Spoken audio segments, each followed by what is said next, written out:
హాస్టల్కి వెళ్ళే ముందు ప్రతి తల్లిదండ్రి చేయాల్సిన ముఖ్యమైన పనులు ఏంటంటే,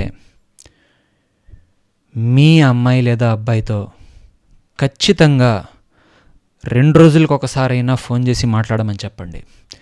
మనసు పూర్తిగా మాట్లాడమని చెప్పండి. ప్రపంచం ఏమీ మునిగిపోదు ఒక్క 5 నిమిషాలు తల్లిదండ్రులతో మాట్లాడితే. తల్లిదండ్రులు కూడా గుర్తించాల్సిన విషయం ఏంటంటే, మీకు ఎంత బిజీ స్కెడ్యూల్ అన్నా ఉండనివ్వండి, ఒక 5 నిమిషాలు మీ పిల్లలతో మాట్లాడితే ఒరిగిపోయేది ఏమీ లేదు. అంత బిజీగా ఎవడూ లేడు.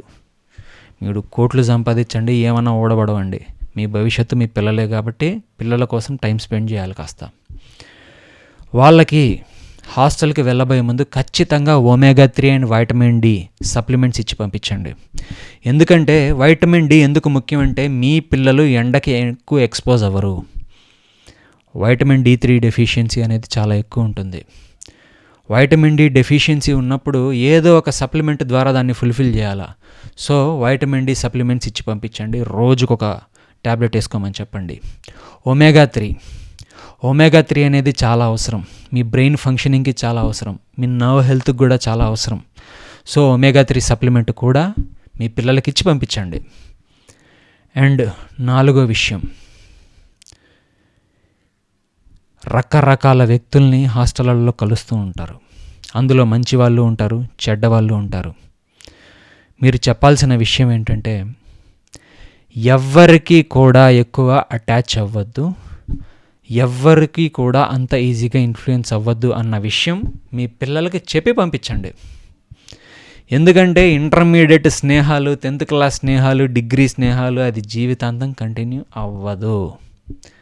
ఒక్కసారి కాలేజీ నుండి బయటకు వచ్చేసిన తర్వాత ఎవరి జీవితం వాళ్ళదే. 3వ విషయం గుర్తుపెట్టుకోవాల్సింది ఏంటంటే, ఎమోషనల్గా చాలా ఫ్రెజైల్గా ఉంటారు హాస్టళ్ళల్లో ఉన్న పిల్లలు.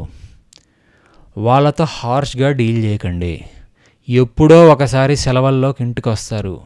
ఇంటికి వచ్చిన తర్వాత ప్రశాంతంగా ఉంచండి. వాళ్ళకి కావాల్సినవన్నీ సమకూర్చండి. పంపించేటప్పుడు ఆనందంగా పంపించండి. వాళ్ళ మైండ్లో మీరు ఒక ఆలోచన నాటాలి. ఆ నాటాల్సిన ఆలోచన ఏంటంటే, సంతోషంగా బతకడం. జీవితంలో ఏ ఉన్నా ఏం పోయినా సంతోషంగా బతకడం అనేది మన నిర్ణయం. కాబట్టి చుట్టూ ఎంత తర్జన భర్జన జరుగుతూ ఉన్నా సరే మైండ్ని కూల్గా ఉంచుకోవడం అలవాటు చేసుకోమని చెప్పండి. దానికి చాలా మెడిటేషన్ టెక్నిక్స్ ఉన్నాయి, చాలా ప్రాణాయామ టెక్నిక్స్ ఉన్నాయి. కుదిరితే వాటిని కూడా నేర్చుకోమని చెప్పండి. గంటలు ప్రాణాయామాలు చేయాల్సిన అవసరం లే. నువ్వు హాస్టళ్ళలో ఉన్నా, బయట పీజీల్లో ఉన్నా, ఏడున్నా, పొద్దున లేవగానే 10 నిమిషాలు ప్రాణాయామ నీ ఎంటైర్ డేని సెట్ చేస్తుంది. ఆ విషయం కూడా వాళ్ళకి నేర్పండి. వాళ్ళకున్న వయసుకి ఇవన్నీ కూడా తెలీదు. మీరు చెప్పాలా, మీరు చెప్పి నేర్పించాలా. ఎందుకంటే వాళ్ళు మీ కడుపును పుట్టారు కాబట్టి మీదే బాధ్యత. సో ఇవన్నీ విషయాలు కూడా కన్సిడర్ చేయండి. మీరెవరైనా పిల్లల భవిష్యత్తు బాగుండాలి అని కోరుకుంటే, ఒక మంచి తల్లిదండ్రుల్లా కాదు, ఒక మంచి మెంటార్లా, ఒక మంచి స్నేహితుల్లా మీ పిల్లలతో ఉండడానికి ట్రై చేయండి. మన ఛానల్లో ఇలాంటి ఇన్ఫర్మేటివ్ కంటెంట్ భవిష్యత్తులో చాలా రాబోతుంది. చాలామంది డాక్టర్లని, ఇంజనీర్లని వాళ్ళందరినీ తీసుకొచ్చి మంచి సెషన్స్ చేద్దామని ప్లాన్లో ఉన్నాను నేను. ఇలాంటి ఇన్ఫర్మేటివ్ కంటెంట్ మీకు కావాలి అంటే నా ఛానల్ సాయి రియల్ బై రసూల్ని సబ్స్క్రైబ్ చేసుకోండి. Be a part of this beautiful journey. మీ సపోర్ట్ అనేది చాలా అవసరం. Thank you. కష్టేఫలి. రోజుకు 1 గంట వ్యాయామం చేయండి. ఎవ్రీ మీల్లో ప్రోటీన్ని, ఫైబర్ని ప్రయారిటైజ్ చేసుకోండి. జీవితంలో 90% ప్రాబ్లమ్స్ అనేవి సార్ట్ అవుట్ అయిపోతాయి. Thank you.